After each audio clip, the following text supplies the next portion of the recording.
On a parlé de stabilité la dernière séance. Donc là, on va aborder la deuxième partie où on va parler des méthodes qui nous permettent justement de savoir si le système est stable ou pas. On appelle ça la théorie de Lyapunov sur la stabilité.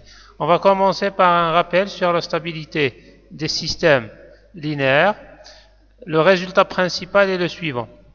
Donc si j'ai un système linéaire autonome, x point égale ax, autonome, donc il n'y a pas d'entrée et la matrice A ne dépend pas du temps. Le théorème suivant va caractériser la stabilité de ce système. Quand est-ce que je pourrais dire que ce système est stable? Ce système a un seul point d'équilibre qui est l'origine, xe égale à 0. Ce système est stable si et seulement si, premièrement, toutes les valeurs propres doivent être dans le demi-plan gauche.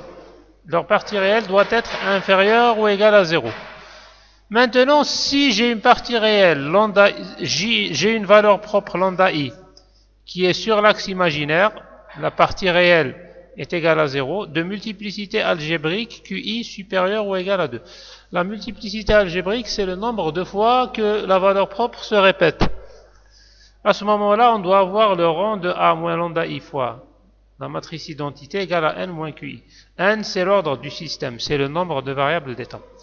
Il faut que ces deux conditions soient vérifiées. Donc si vous avez des valeurs propres simples qui sont dans le demi-plan gauche, il n'est pas nécessaire de vérifier la deuxième propriété. Si vous avez des valeurs propres multiples et qu'il y a une valeur propre multiple sur l'axe imaginaire, là, il faut vérifier la deuxième propriété. Maintenant, un résultat que vous connaissez déjà, que vous avez vu en théorie des systèmes linéaires, si toutes les valeurs propres sont strictement dans le demi-plan gauche, leur valeur propre est strictement inférieure à 0, là, le système est asymptotiquement stable. Un exemple, on a ce système donc, qui possède U comme entrée et Y comme sortie. Là, c'est la matrice d'état. On va mettre ce système à la fois en série et en parallèle. Donc, on va prendre le même bloc, on va mettre deux blocs du même système l'un derrière l'autre.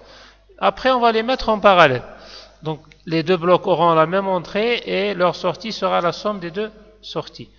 On va calculer la représentation d'état de ces deux systèmes, AS pour la mise en série et AP pour la mise en parallèle.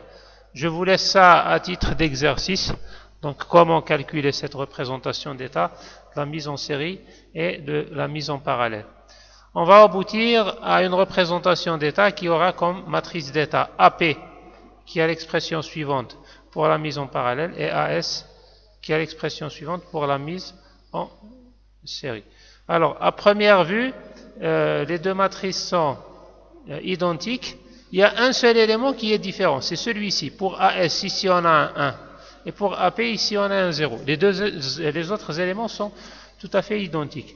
Si je calcule les valeurs propres des deux matrices, je vais trouver que les deux matrices ont 4 valeurs propres avec une valeur propre multiple pour J de multiplicité algébrique égale à 2 et une valeur propre multiple de multiplicité également égale à 2 pour moins J. Ce qui est normal puisque ce sont deux valeurs propres conjuguées. Donc J et moins J ont une multiplicité algébrique égale à 2. Si je veux vérifier ce théorème, donc je suis dans ce deuxième cas. J'ai des valeurs propres qui sont sur l'axe imaginaire. Je dois vérifier que le rang de A moins lambda I fois la matrice identité égale à n moins QI. Ici, n c'est 4, c'est le nombre de variables d'état des systèmes mis en série et en parallèle, et la multiplicité algébrique est égale à 2, soit pour J ou pour moins J. Donc, qu'est-ce qu'on fait? On va calculer le rang de AP moins J fois I. On va aussi faire la même chose pour AP plus J fois identité. À ce moment-là, donc, on va trouver que le rang de AS moins J fois identité égale à 2. Et ça vérifie bien l'égalité n moins QI. N c'est 4, QI c'est 2, donc 4 moins 2 c'est 2. Là, la propriété est vérifiée. Donc, on peut dire que la mise en parallèle est stable. Par contre, pour la mise en série, vous allez trouver que le rang de AS moins J fois la matrice identité égale à 3, ce qui est différent de N moins QI, c'est-à-dire 2. Donc là, la mise en série est instable et la mise en parallèle est stable.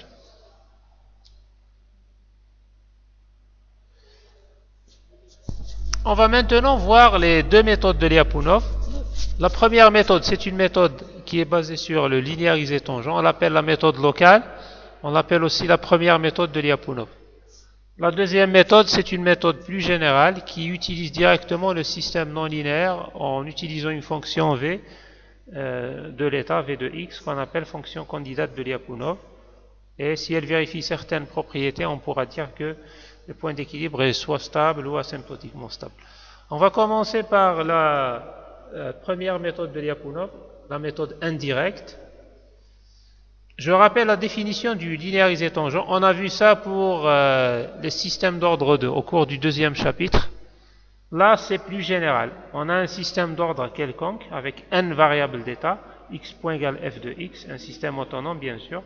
xe, c'est un point d'équilibre, donc on a f de xe égale à 0. On veut calculer le linéarisé tangent au voisinage de l'origine. Donc je rappelle que le linéarisé tangent, c'est le développement limité d'ordre 1 du système autour du point de fonctionnement. Donc là, x point égale à x, a, c'est la jacobienne de la fonction f calculée au point d'équilibre xe. Rappelez-vous, f est une fonction de Rn vers Rn. Donc elle prend comme argument un vecteur de n éléments et elle nous renvoie un vecteur de n éléments. Donc c'est n fonctions de Rn vers R. Donc j'aurai f1, f2 jusqu'à fn. Pour calculer la jacobienne, je calcule les dérivées partielles de f1 pour toutes les variables pour former la première ligne. La deuxième ligne, c'est celle de f2, ainsi de suite, jusqu'à fn. Et cette expression-là, cette matrice-là, elle est évaluée en grand X égale XE. Alors, grand X, ça va être l'écart entre la variable d'état petit x et le point d'équilibre E. On va voir un exemple. On considère le système suivant, qu'on appelle système de Lorentz. Donc, delta, rho et bêta sont des constantes positives. Plutôt sigma, rho et bêta sont des constantes positives. Bon, on a vu que le système suivant possède 3 points d'équilibre. On peut les recalculer en posant les 3 équations égales à 0. Donc le premier point d'équilibre qui est l'origine, le deuxième qui a l'expression suivante et le troisième. On va calculer le linéarisé tangent pour chaque point d'équilibre. Après calcul, vous obtenez l'expression suivante pour la matrice jacobienne A. Par exemple, pour calculer la première ligne, je vais prendre la première fonction, f1, qui est ici. Donc je vais calculer la dérivée par rapport à x1, ça va être moins sigma. La dérivée par rapport à x2, ça va être sigma. Et la dérivée par rapport à x3, ça va être 0. Donc on a bien moins sigma, sigma, 0. Là, je précise xei3. C'est la troisième coordonnée du point d'équilibre numéro i. Par exemple, pour xe1, je vais prendre cette valeur-là. Pardon, cette valeur-là, la dernière. Donc pour xe2, je vais prendre celle-ci. Pour xe3, je vais prendre celle-ci. Donc c'est la troisième composante du point d'équilibre ei. Donc ei, c'est soit e1, e2 ou e3. D'accord? Donc on aura 3 matrices en remplaçant les valeurs des xei, xe1, xe2 et xe3. Alors ici, on a juste calculé le linéarisé tangent. On ne va pas faire d'analyse pour voir si le système est stable ou instable. Donc de façon plus générale, vous pouvez aussi calculer le linéarisé tangent d'un système forcé. Ici, le système possède une entrée de commande U. Là, on va définir ce qu'on appelle un point de fonctionnement. Donc la différence entre un point d'équilibre et un point de fonctionnement, on parle de point de fonctionnement pour un système forcé, un système qui possède une entrée de commande. Alors là, la même chose, sauf qu'au lieu de résoudre l'équation par rapport à x, on va la résoudre à la fois par rapport à x et par rapport à u. Donc je vais rechercher xe et ue qui vont vérifier f de xe, ue égale à 0. Là, vous pourrez avoir plus de variables que d'équations. Donc vous aurez la liberté, par exemple, de choisir votre u, puis de chercher votre x. Donc par exemple, je choisis d'avoir u égale à 1, un échelon, et je cherche est-ce qu'il existe un point d'équilibre pour cet échelon. Je choisis pour UE une valeur et je recherche XE. Je peux aussi faire une solution paramétrée, trouver les XE en fonction de UE, mais en général, pour un système non linéaire, ça risque d'être assez complexe. Et là, le linéarisé tangent, comme je possède une entrée de commande U, va être sous la forme suivante. X point égale AX plus BU. A et B, ce sont des matrices. Donc A va être une matrice avec n lignes et n colonnes, et B va être une matrice avec n lignes et m colonnes. M, c'est le nombre d'entrées de commande, c'est la taille du vecteur U. Alors, la matrice A se calcule de la même façon, sauf qu'ici, je calcule la jacobienne par rapport à X. F, ici, ça va être une fonction de X et de U. Donc là, je garderai la même expression. J'aurai bien sûr des valeurs de U qui vont apparaître dans la matrice A, puisque F va dépendre de U. Donc, quand je vais remplacer les valeurs de XE et de UE. Le point d'équilibre, le point de fonctionnement, donc XE et UE. La matrice B, c'est la jacobienne de F par rapport à U. Donc, mathématiquement parlant, F est une fonction d'un vecteur qui comprend X et U. On a juste décomposé la jacobienne globale en deux parties.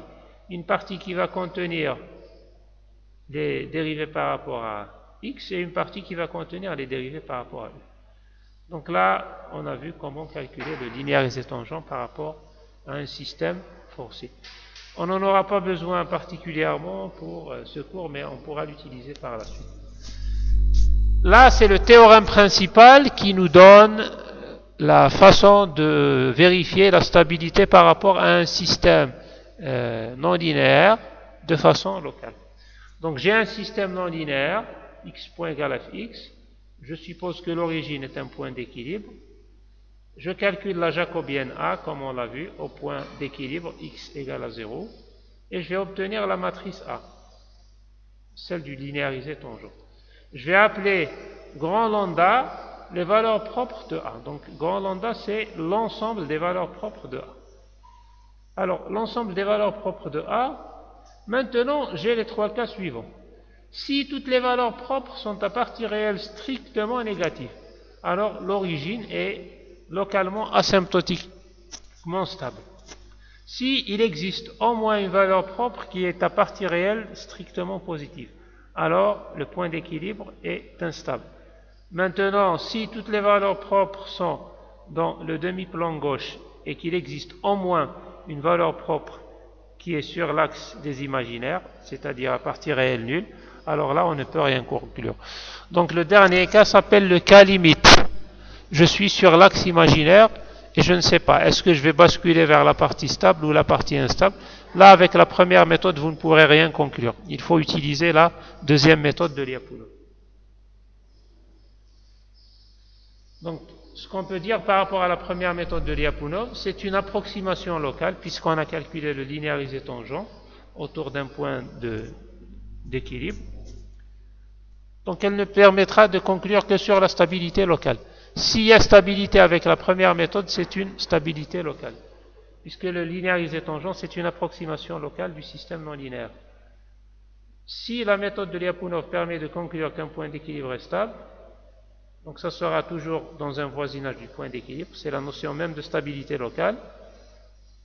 Maintenant, si le point d'équilibre est instable, c'est-à-dire qu'on a trouvé des valeurs propres à partie réelle positive, là, ça ne sera pas nécessaire d'aller vers la deuxième méthode. Donc, en résumé, on utilise la deuxième méthode dans deux cas. Soit pour montrer que la stabilité est globale, si on a déjà trouvé que, soit pour montrer que le système est stable ou instable si la première méthode ne nous permet pas de conclure. Si je trouve que le système est instable, ça ne sert à rien de continuer. Je vais obtenir le même résultat. Là, donc, on va parler de la deuxième méthode de Lyapunov. On l'appelle généralement méthode de Lyapunov tout court ou méthode directe de Lyapunov. Là, c'est une méthode qui utilise une fonction v de x, comme on va le voir. Alors, Lyapunov, quand il a développé sa méthode, il a essayé de généraliser un raisonnement énergétique. Donc, en fait, ce raisonnement énergétique dit la chose suivante. Un système est stable si son énergie E diminue et elle est au minimum au point d'équilibre. et que cette énergie est conservée et que elle est aussi minimale au point d'équilibre. Donc si on revient à l'exemple qu'on a vu tout au début sur l'histoire des billes à l'intérieur, voilà. Donc si vous prenez par exemple l'exemple A et que vous faites un raisonnement énergétique, vous calculez l'énergie de la bille. Donc ça sera la somme de son énergie potentielle et de son énergie cinétique. Maintenant, s'il y a des frottements, qu'est-ce qui va se passer?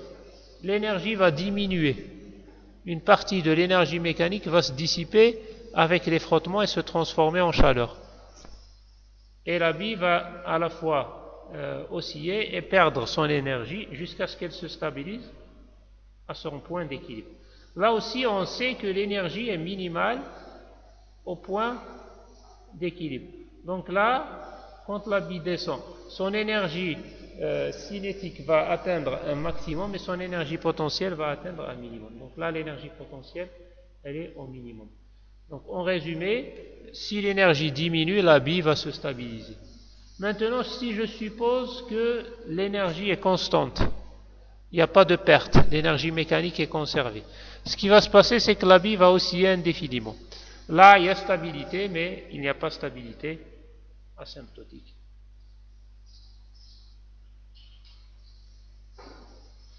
Donc c'est ce raisonnement énergétique que Lyapunov va généraliser. Par contre, si j'ai par exemple une source d'énergie extérieure, par exemple un aimant, ou que je pousse constamment la bille, à ce moment-là, à chaque fois, je vais apporter de l'énergie en plus. Et à un moment donné, la bille va sortir de la cuve, puisqu'elle aura forcément une limite. Donc à ce moment-là, on ne pourra pas dire que le système est stable.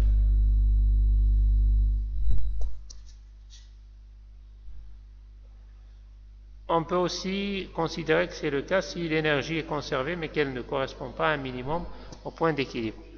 Effectivement, pour les exemples instables, l'énergie potentielle n'est pas au minimum au point d'équilibre. On va d'abord définir c'est quoi une fonction définie positive et une fonction définie négative. C'est des choses que vous avez peut-être vues en analyse numérique. On va considérer une fonction v de la variable vectorielle x, fonction scalaire, fonction à valeur réelle. Donc, elle prend des valeurs dans Rn, plutôt elle prend comme argument un vecteur de Rn et elle prend ses valeurs dans R. Cette fonction est dite localement définie positive si je peux trouver une région oméga de Rn qui va contenir l'origine, le point 0, telle que la fonction v de x est strictement positive pour tous les points qui sont différents de l'origine, et bien sûr, elle doit s'annuler à l'origine. Maintenant, si oméga est égal à tout l'espace Rn, là on dit que V est globalement défini positif. De la même façon, V sera défini négatif si moins V est défini positif. En d'autres termes, au lieu d'avoir V de x supérieur à 0, on aura V de x strictement inférieur à 0. On parle aussi de fonctions semi-définies positives. Maintenant, l'égalité, plutôt l'inégalité, elle n'est pas stricte, elle est large. Donc v de x peut s'annuler pour des valeurs qui sont différentes de l'origine. La même chose pour une fonction semi-définie négative. Moins v peut s'annuler pour des valeurs qui sont différentes de l'origine. En d'autres termes, une fonction v de x est définie positive si elle s'annule seulement à l'origine et qu'elle est positive ailleurs. Elle est définie négative si elle s'annule seulement à l'origine et qu'elle est négative ailleurs. On va définir c'est quoi maintenant une fonction de Lyapunov. Donc v de x est une fonction de Lyapunov si elle est continue, elle est définie positive dans une région oméga de Rn et qu'elle vérifie la propriété suivante. Sa dérivée v point par rapport au temps doit être inférieure ou égale à 0 pour tout x appartenant à oméga moins 0. Alors là, j'écris v point de 0 égale à 0, mais en réalité, cette propriété est déjà vérifiée. Puisque si je calcule v point, ça va être donc la dérivée de v par rapport à x fois x point. Et comme x point, c'est f de x, et que f de 0 égale à 0, donc là, la propriété est égale est déjà vérifié. Pour n'importe quelle trajectoire dans oméga. Donc là, cette écriture-là est équivalente à dire que V point est semi-défini négatif.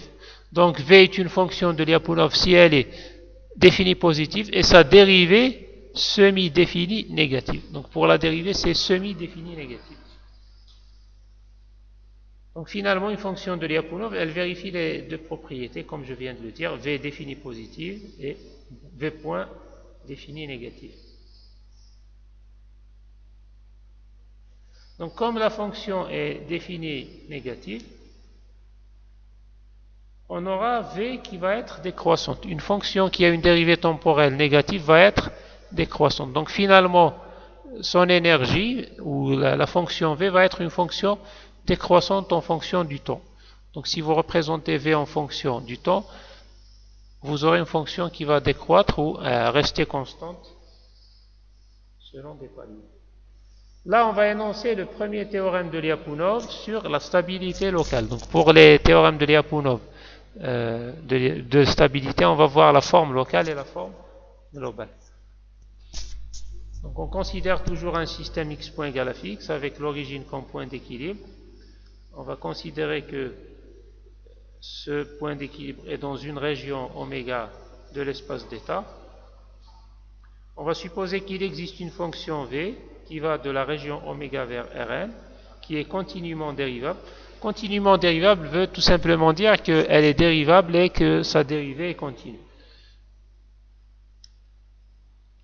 Alors on va vérifier que les hypothèses suivantes sont vérifiées. La première est que V soit localement définie positive dans oméga.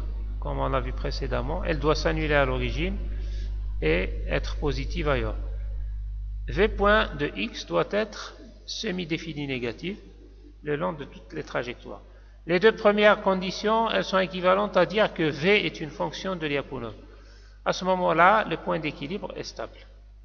Maintenant, si la dérivée temporelle de V, V point de x, est strictement inférieure à 0 le long de toutes les trajectoires, on pourra dire que le point d'équilibre est asymptotiquement stable.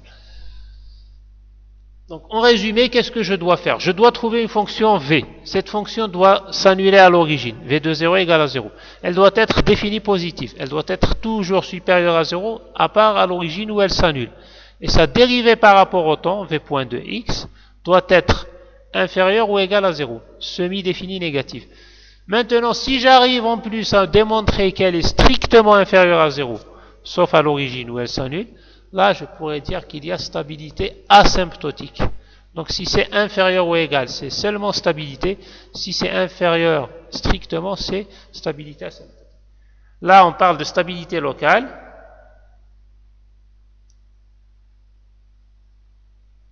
Maintenant, je peux reformuler ce théorème. Oui. Alors là, on peut reformuler le théorème suivant, le précédent plutôt, en utilisant la définition qu'on a donnée d'une fonction de Lyapunov. Bon, comme on a vu, une fonction de Lyapunov, c'est une fonction définie positive avec une dérivée semi-définie négative. Donc je peux tout simplement dire que le point d'équilibre est stable si je peux trouver une fonction de Lyapunov pour ce système. Si la fonction de Lyapunov est strictement décroissante, c'est-à-dire à dérivée temporelle strictement inférieur à 0, le point d'équilibre sera localement asymptotiquement stable. Quelques remarques concernant l'utilisation de la deuxième méthode et de la première méthode de Lyapunov. L'utilisation de la méthode indirecte n'est pas d'une grande utilité si les conditions initiales ne sont pas dans un voisinage suffisamment proche du point d'équilibre.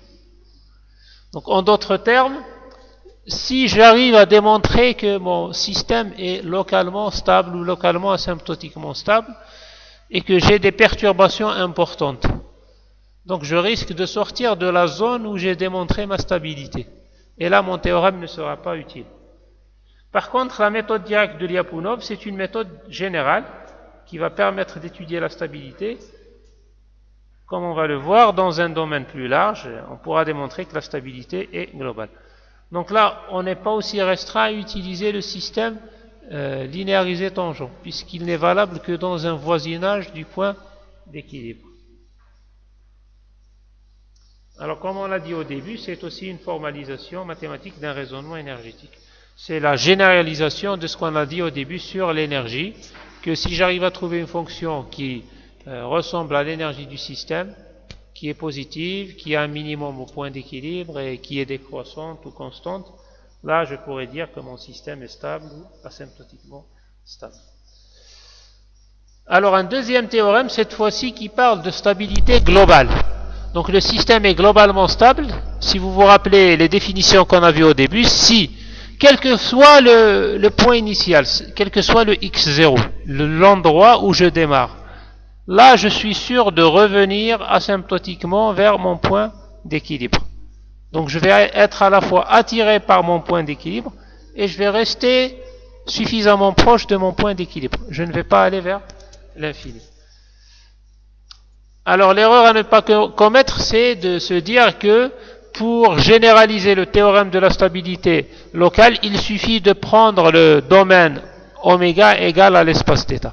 Ce n'est pas suffisant. Il faut une condition supplémentaire, qui est la troisième condition qu'on va voir.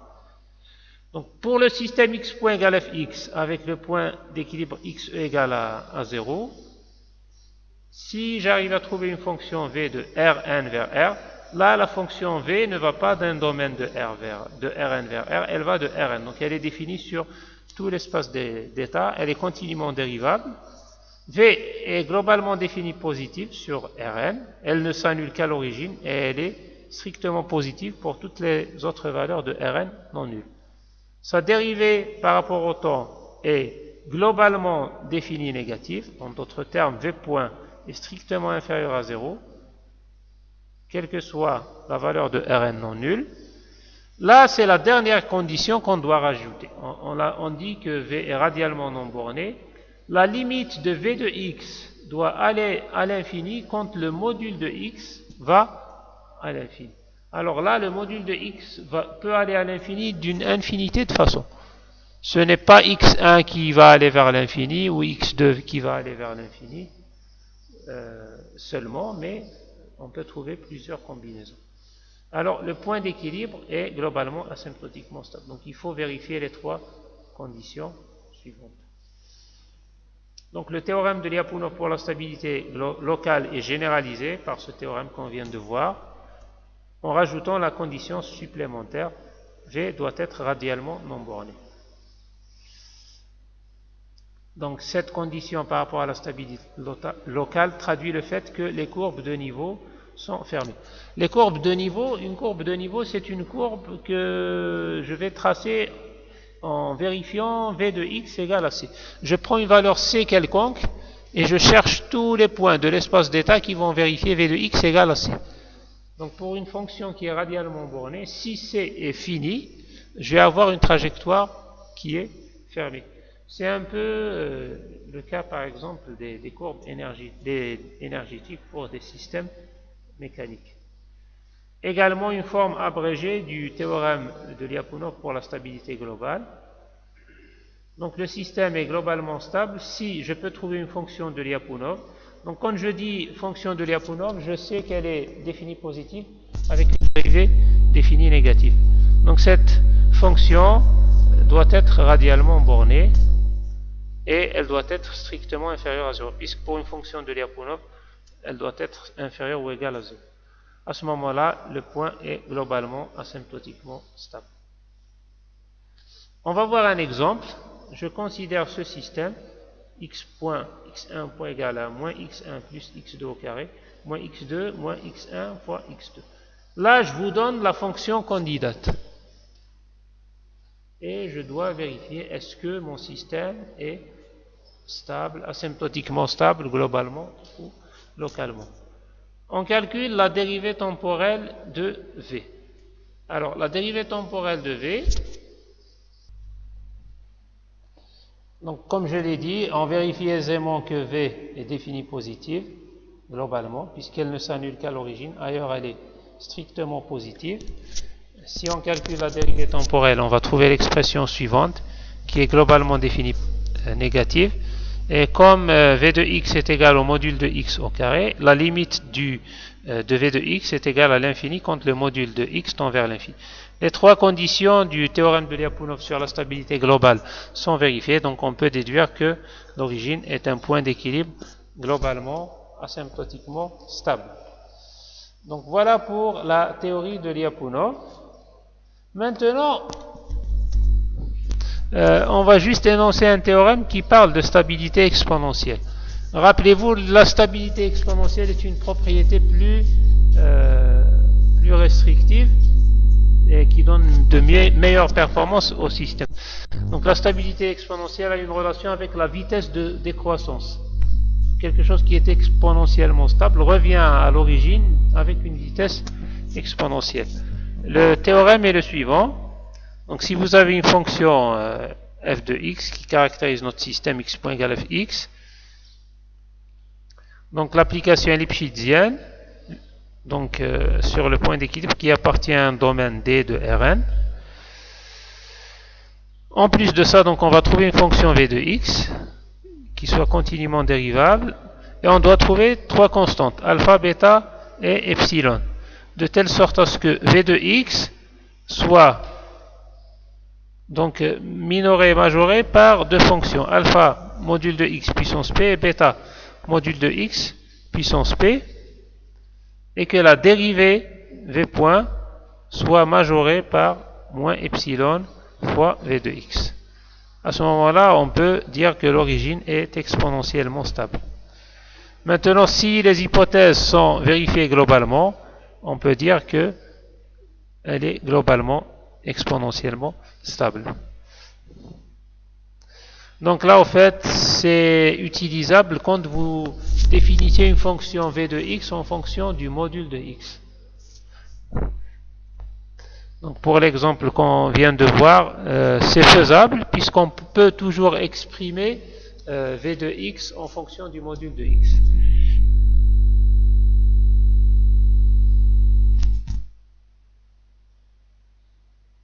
C'est invariance de la salle. Dans cette partie, on va parler de conditions supplémentaires qui vont nous permettre de conclure que le système est asymptotiquement stable, alors que la méthode de Lyapunov, la méthode directe ou la deuxième méthode, nous dit seulement que le système est stable. Donc il n'y a pas de stabilité asymptotique. Bien sûr, la stabilité asymptotique est plus importante, mais comme je viens de le dire, des fois on retrouve seulement une fonction v point qui est semi-définie négative. Et là, on ne pourra pas conclure à la stabilité asymptotique. On pourra seulement conclure à la stabilité. D'où l'intérêt du principe d'invariance de la salle qui nous permet de conclure à la stabilité asymptotique. Il nous permet également d'étudier les domaines d'attractivité des points d'équilibre.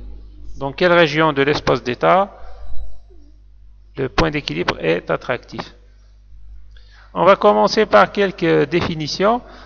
La première est celle d'ensemble invariant, qui est une généralisation de la notion de point d'équilibre. Un ensemble grand M de Rn est un ensemble invariant pour un système dynamique si toutes les trajectoires du système qui démarrent dans M restent dans M. Alors, qui peut me citer un exemple d'un ensemble invariant qu'on a vu au chapitre 2? Un cycle limite est un exemple d'ensemble invariant. Si vous démarrez sur un cycle limite, vous allez rester sur ce cycle limite. Donc, toute trajectoire qui démarre dans un ensemble invariant reste dans cet ensemble invariant. La même chose, un point d'équilibre est un ensemble invariant. Donc, si je démarre sur un point d'équilibre, je reste sur ce point d'équilibre. La notion d'ensemble invariant est une généralisation des concepts de point d'équilibre et de cycle limite. Donc mathématiquement, quel que soit l'état initial, si l'état initial est dans M, alors l'état futur va rester dans M. Schématiquement, ça va être comme ça. Voici mon ensemble invariant grand M. Je démarre à l'intérieur, je vais rester à l'intérieur. Je ne vais pas sortir de mon ensemble invariant. Quelques exemples, comme je viens de le dire, les points d'équilibre sont des ensembles invariants. L'espace d'état Rn est un ensemble invariant. On appelle ça des cas triviaux. Donc c'est des cas évidents. Bien sûr, l'espace d'état, je ne peux pas sortir de l'espace d'état, je suis toujours dans mon espace d'état. Pour un système autonome, toute trajectoire dans l'espace d'état est un espace invariant. Pourquoi? Parce que le système admet une seule solution. Donc si vous démarrez d'un point d'équilibre, ou plutôt d'un point d'une trajectoire quelconque, vous allez évoluer sur la trajectoire future. En d'autres termes, si je démarre ici, je ne pourrai pas aller comme ça. Je vais continuer à aller sur cette trajectoire. Donc toute cette trajectoire est aussi un ensemble invariant. Puisque, comme on l'a vu au chapitre 2, les trajectoires de phase ne peuvent pas se couper. Puisque le système possède une seule solution. Les cycles limites sont aussi un exemple d'ensemble invariant qui ont la particularité d'être des trajectoires fermées. Alors la théorie des ensembles invariants nous permet de montrer la stabilité dans le cas où le théorème ou la méthode directe de Lyapunov ne permet pas de le faire. Il nous permet également de généraliser la notion de convergence vers un point d'équilibre à celle de convergence vers une trajectoire, comme pour un cycle limite.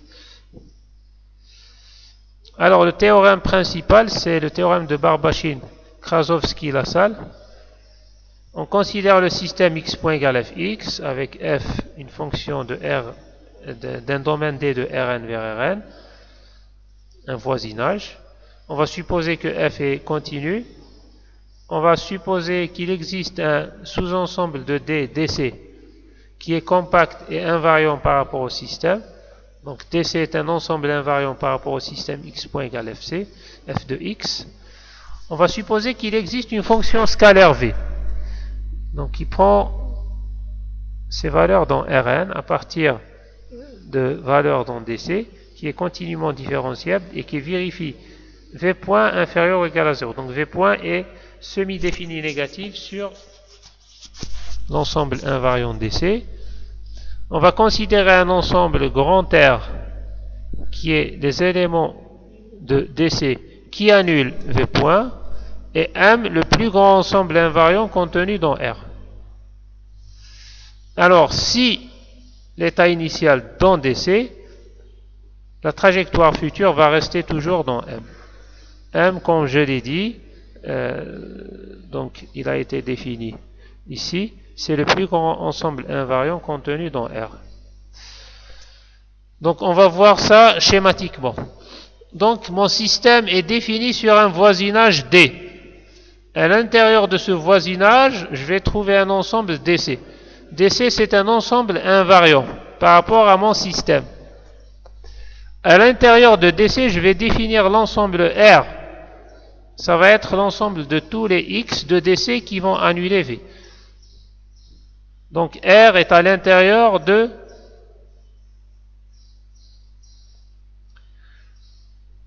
DC. Et à l'intérieur de R, je vais définir M comme étant le plus grand ensemble invariant contenu dans R. Alors si je démarre dans DC, l'ensemble invariant dans D, je vais forcément converger vers M. Donc schématiquement, si je démarre à l'intérieur de DC, je vais converger vers M. Donc pour résumer, l'ensemble invariant M qui est contenu dans l'ensemble V point de x égale à 0 va contenir toutes les trajectoires qui vont démarrer dans l'ensemble invariant DC. À partir de ce théorème, on va énoncer un premier corollaire. Donc un corollaire, c'est un résultat immédiat d'un théorème qui a une utilité pratique. Toujours le système x point égale fx avec f défini de D vers Rn, qui est un voisinage de l'origine. F continue sur D. On va supposer qu'il existe une fonction scalaire de D vers R qui est continuellement différenciable. Si les conditions suivantes sont vérifiées, V est défini positif dans ce voisinage, V point est semi-défini négatif. Donc les deux premières conditions, c'est les conditions de la stabilité locale avec le théorème de Lyapunov. En plus des deux conditions de la stabilité locale, on va rajouter cette troisième condition. L'ensemble R qui vérifie V point de x égale à 0 ne contient totalement aucune trajectoire du système sauf la trajectoire triviale. Alors le point d'équilibre XE est localement asymptotiquement stable. De plus, tout sous-ensemble DC qui est contenu dans D, qui est compact et invariant, qui contient l'origine, fait partie du domaine d'attraction. Donc ce théorème, en fait, ce corollaire nous donne deux résultats. Un résultat pour démontrer la stabilité asymptotique locale et un résultat pour calculer le domaine d'attraction de notre point d'équilibre. Pour la stabilité asymptotique locale, on rajoute cette condition. Donc si je vérifie les deux premières conditions, avec le théorème de Lyapunov, je pourrais seulement dire qu'il y a stabilité locale. Pour aller plus loin et démontrer la stabilité asymptotique, je vais calculer l'ensemble R, donc je vais poser V point de x égale à 0, je vais rechercher cet ensemble sur les trajectoires du système, et je dois montrer que cet ensemble-là, sur les trajectoires du système, ne contient qu'un seul point, le point 0, 0. À ce moment-là, je pourrais dire que mon système est stable localement, asymptotiquement, autour du point d'équilibre. Alors, comme pour le théorème de Lyapunov, on peut généraliser et donner une forme globale.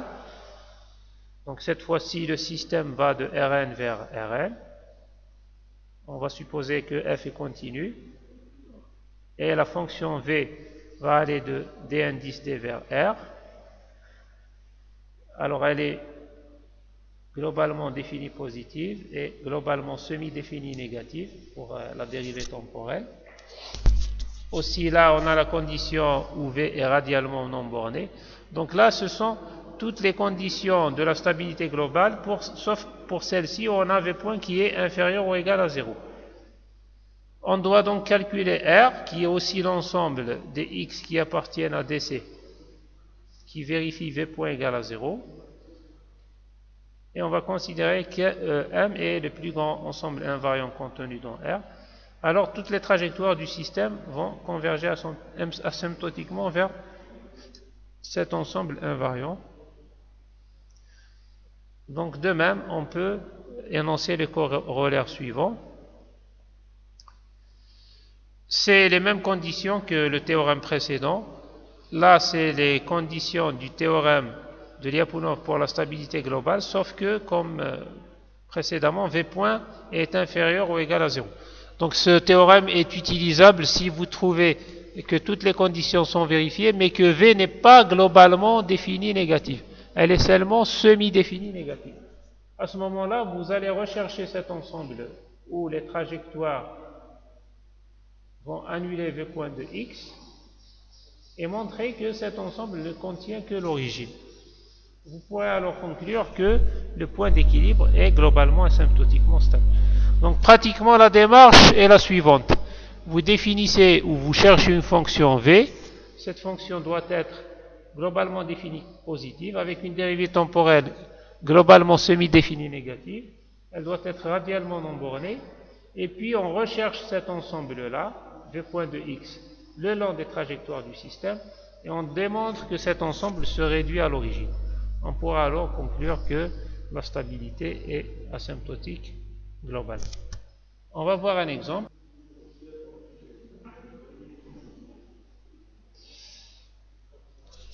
Donc on va voir cet exemple, x1 point égal x2, x2 point égal moins x2 moins alpha x1 moins x1 plus x2 le tout au carré fois x2. Alpha c'est une constante positive. On va poser la fonction candidate suivante, v de x égale alpha x1 au carré plus x2 au carré. Alors on vérifie aisément que v est globalement défini positif si alpha est strictement supérieur à 0. En calculant la dérivée temporelle de v, on va trouver moins de x2 au carré fois 1 plus x1 plus x2 le tout au carré. Vous remarquerez que v point est seulement semi-défini négatif. Pourquoi? Parce que si x1 est différent de 0 et que x2 est nul, v point va s'annuler. Donc v point est positive, mais elle peut s'annuler pour des valeurs qui sont différentes de 0, 0, l'origine. Alors v est aussi radialement non borné. Là on ne l'a pas démontré, mais on peut le démontrer. Maintenant on va appliquer le principe d'invariance de Lassalle. On va rechercher l'ensemble qui vérifie v point de x égale à 0. Alors, pour que v point de x soit égal à 0, la seule possibilité, c'est que x2 soit égal à 0. Puisque ce qui est à l'intérieur des parenthèses, il est supérieur ou égal à 1. Donc, il ne pourra pas s'annuler. Donc, la fonction v point s'annule seulement pour x2 égal à 0. Alors là, j'ai x2 égal à 0. Donc, comme x2 est une constante, sa dérivée x2 point sera nulle. Donc, je reviens à cette équation, j'aurai x2 point qui est égal à 0, et je vais poser que tout ça est égal à 0 en remplaçant toujours x2 par 0. Donc là, je vais poser tout ça égal à 0, et je remplace x2 par 0. Donc là, ça va s'annuler, il me restera moins alpha x1 égale à 0. Et ça me permet de conclure que x1 égale à 0. Donc la seule possibilité pour avoir v point égal à 0 le long des trajectoires du système, c'est bien x2 égale à 0 et x1 égale à 0. Donc c'est cet ensemble-là. Les quatre conditions étant vérifiées, v défini positif globalement, v point semi-défini négatif globalement, v radialement borné, l'ensemble M qui se réduit à l'origine, les quatre conditions du corollaire du principe d'invariance de Lassalle pour la stabilité globale étant vérifiées, on peut conclure que l'origine est un point d'équilibre qui est globalement asymptotiquement stable. Donc voilà, on termine avec ce chapitre.